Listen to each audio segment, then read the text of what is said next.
Pegawai negeri sipil alias PNS bisa tersenyum lebar pada tahun 2023 ini. Yaitu terjadi usai pemerintah memastikan gaji ke-13 PNS akan segera cair, demikian pula dengan tunjangan hari raya alias THR. Artinya, sudah di depan mata para PNS akan menikmati bonus gaji ke-13 dari pemerintah untuk menambah pundi-pundi mereka. Pemberian gaji ke-13 PNS tahun 2023 dan THR sudah ditetapkan Presiden Jokowi dalam kerangka ekonomi makro dan pokok-pokok kebijakan fiskal KEM PPKF pada tahun 2023. Dokumen KEM PPKF 2023 ini merupakan skenario panduan kebijakan ekonomi dan anggaran tahun 2023. Dalam APBN 2023 mencapai Rp3.061,2 triliun kekuatan anggaran belanja pegawai senilai Rp257,2 triliun untuk tahun 2023. Jumlah itu mengalami kenaikan 3,3% bila dibandingkan tahun lalu sebesar Rp249,1 triliun. Adapun besaran gaji ke-13 PNS dan THR 2023, para abdi negara akan menerima dana cair sekali gaji pokok. Berdasarkan waktu penetapan, pemberian tunjangan THR 2023 PNS lebih dulu cair daripada gaji PNS ke-13. Pencairan THR merujuk pada penetapan Hari Raya Idul Fitri 1444 Hijriah atau 10 hari sebelum Lebaran.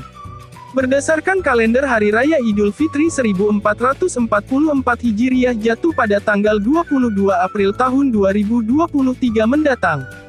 Sebab itu kemungkinan pencairan THR PNS 2023 akan disalurkan pada tanggal 12 April tahun 2023. Sementara, pencairan gaji ke-13 PNS 2023 diperkirakan pada awal bulan Juli tahun 2023 atau sebelum tahun ajaran baru 2023. Seperti dilansir dari djpb.kemenkeu.go.id, gaji ke-13 diberikan kepada aparatur sipil negara ASN pensiunan, penerima pensiun. Sementara penerima gaji ke-13 tidak diberikan kepada PSN, prajurit TNI, dan anggota Polri yang sedang cuti di luar tanggungan negara atau sedang cuti di luar instansi pemerintah baik dalam negeri maupun luar negeri yang gajinya dibayar oleh instansi tempat. Jika melihat komponen pemberian dalam gaji ke-13 tahun lalu meliputi PNS, PPPK, prajurit TNI, anggota Polri pejabat negara, Dewan Pengawas Komisi Pemberantasan Korupsi, pimpinan lembaga penyiaran publik, dan pegawai non-pegawai aparatur sipil negara yang bertugas pada lembaga penyiaran publik, diberikan gaji pokok, tunjangan keluarga, tunjangan pangan, tunjangan jabatan atau tunjangan umum, dan 50% tunjangan kinerja sesuai jabatan, pangkat, peringkat jabatan atau kelas. Kemudian, Wakil Menteri diberikan setinggi-tingginya sebesar 85% dari gaji ke-13 yang diberikan kepada Menteri. Sementara staf khusus di lingkungan kementerian, lembaga dan pejabat yang hak keuangan atau hak administrasinya disetarakan atau setingkat dengan menteri, atau pengawas diberikan setinggi-tingginya sebesar gaji ke-13 yang diberikan kepada pejabat yang setara setingkat hak keuangannya atau hak administratifnya. Lalu, hakim ad hoc diberikan sebesar tunjangan hakim ad hoc sesuai ketentuan peraturan perundang-undangan, sedangkan pimpinan dan anggota LNS, serta pegawai non-ASN yang bertugas pada LNS dan perguruan tinggi baru diberikan sebesar gaji ke-13 meliputi penghasilan sesuai ketentuan peraturan perundang-undangan dengan besaran setinggi-tingginya sesuai dengan lampiran PMK.